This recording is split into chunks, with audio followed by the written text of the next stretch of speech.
Olá, querido jovem, hoje nós vamos para o terceiro capítulo deste documento do Sínodo, Os Jovens, a Fé e o Discernimento Vocacional.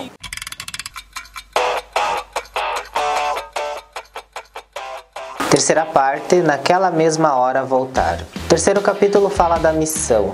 Os discípulos de Emaús, ao fazerem a experiência com Jesus ressuscitado, vivo no meio deles, retornaram para Jerusalém a fim de anunciar a experiência que tiveram.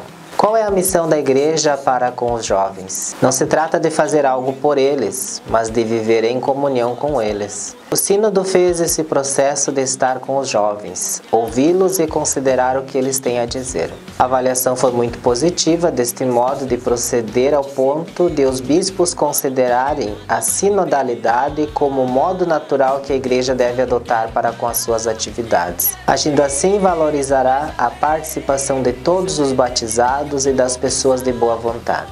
Na igreja cuja metodologia é sinodal, a comunhão e unidade no Espírito, cada um à escuta dos outros e todos à escuta do Espírito Santo.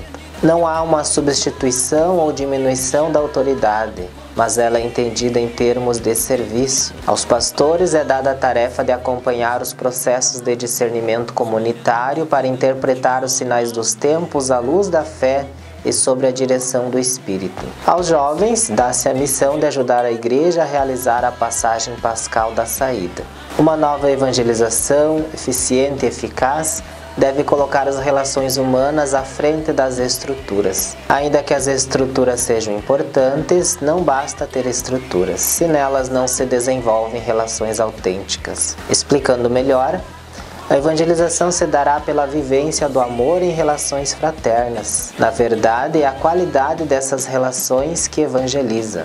Se o anúncio do Evangelho está na forma como ele se encarna nas nossas atividades cotidianas, o Sínodo considera que é importante divulgar as atividades de padres, freiras, religiosos e bispos, pois elas são essencialmente evangelizadoras. Porque a vida particular de muitos padres, freiras, religiosos e bispos é sem dúvida sóbria e devota ao povo, mas quase invisível para a maioria das pessoas, especialmente para os jovens. Este anúncio, na forma explícita do conteúdo da fé, há de ser oferecido em itinerários contínuos e orgânicos, mostrando a conexão entre a fé e a vida, e abertas à dimensão do compromisso social. Uma fé vivida em comunidade, em um ambiente de sinodalidade, aberta à missão, cujo centro é a liturgia, pois a liturgia é o encontro com o servo divino que enfaixa nossas feridas e prepara para nós o banquete pascal, enviando-nos a fazer o mesmo com nossos irmãos e irmãs. Uma fé que leva ao compromisso com os excluídos, pois é também um compromisso com o Senhor, bem como parte de um caminho de discernimento, pois os pobres, os pequeninos, os doentes, os idosos são a carne do Cristo sofredor. Por isso, colocar-se ao seu serviço é uma maneira de encontrar o Senhor e um espaço privilegiado para discernir seu chamado. O Sínodo deseja que a igreja se torne um lar para os jovens e que toda a missão tenha como ponto de convergência e seu horizonte comum fazer com que cada um descubra o seu chamado. Somente na dimensão vocacional, a pastoral pode encontrar um princípio unificador. Vista deste modo, o propósito da pastoral é ajudar a cada um de nós, por meio de um caminho de discernimento, a alcançar a estatura de Cristo em toda a sua plenitude. Olhar para a ação pastoral na sua unidade e organicidade é também superar uma tendência atual à fragmentação. É um serviço aos jovens auxiliar-lhes a superar essa tendência. Em um mundo fragmentado que produz dispersão e multiplica aflições, os jovens precisam ser ajudados a unificar a vida, a ler profundamente as experiências diárias, discernindo. As novas exigências da evangelização repercutem no modo de proceder da igreja. E ela vai apontando que a sinodalidade é o método com o qual a igreja pode enfrentar velhos e novos desafios. O desafio do mundo digital requer o conhecimento de sua dinâmica. Os próximos passos são promover seu potencial comunicativo e até mesmo questionar os modos de transmitir a fé. Isso poderá ser feito estabelecendo órgãos apropriados para a cultura e evangelização digital. Tais órgãos terão, entre outros objetivos, combater a propagação de fake news e promover políticas e ferramentas para a proteção de menores na web. Faz parte da natureza da evangelização a defesa da vida e, por causa dessa missão, lutar contra a propagação da xenofobia, do racismo e da rejeição aos migrantes, e a luta contra o tráfico de seres humanos. A proposta de uma igreja sinodal faz questionar o lugar que a mulher tem na igreja.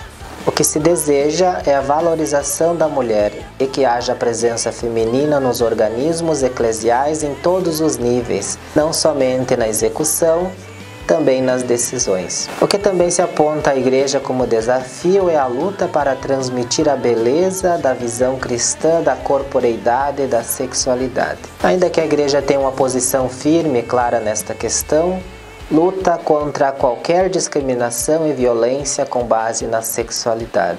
Os jovens esperam da igreja que esta se empenhe em promover uma vida social, econômica e política em nome da justiça, da solidariedade e da paz, e que este empenho seja respaldado por um exemplo. Os jovens se sentem em casa, em uma igreja onde economia e finanças são vividas com transparência e consistência. Pois a missão da igreja é ser profética, anunciando que é possível uma economia amigável à pessoa e ao meio ambiente. A salvação, que é a tarefa da igreja, não exclui, pelo contrário, inclui o compromisso sociopolítico. Daí que os jovens envolvidos na política devem ser apoiados e encorajados a trabalhar por uma mudança real nas estruturas sociais injustas. Se abrir aos dilemas do mundo contemporâneo é também ser capaz de dialogar com outras tradições religiosas e espirituais no chamado diálogo interreligioso e intercultural. Formação integral dos jovens há de se considerar a complexidade dos fenômenos sociais e da experiência individual, pois cada vez mais se descobre que tudo está conectado. Uma formação capaz de fazer a fé dialogar com as questões do mundo contemporâneo. A formação é um tema fundamental. O apostolado dos jovens com outros jovens não pode ser improvisado, mas deve ser o resultado de um sério e adequado processo de formação. Desta forma, poder oferecer aos jovens uma experiência de acompanhamento com vistas ao discernimento. Considera-se no âmbito da formação a importância de acompanhar os casais ao longo do percurso de preparação para o casamento, pois a família é a base da sociedade. No que diz respeito a formar ministros ordenados e a vida consagrada, se considera os seguintes critérios: superação de tendências ao clericalismo, a capacidade de trabalhar em equipe, sensibilidade pelos pobres, transparência da vida e disponibilidade a deixar-se acompanhar.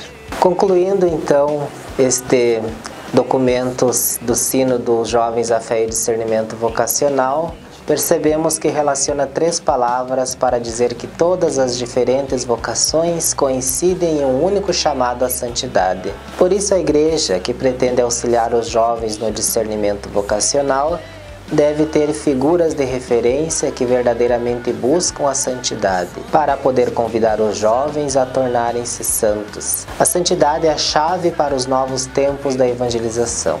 Por meio da santidade dos jovens, a igreja pode renovar seu ardor espiritual e seu vigor apostólico. Então, obrigado por estarem conosco nesses 3 momentos em que refletimos sobre o documento Os Jovens, a Fé e o Discernimento Vocacional. Fiquem com Deus e leiam o documento.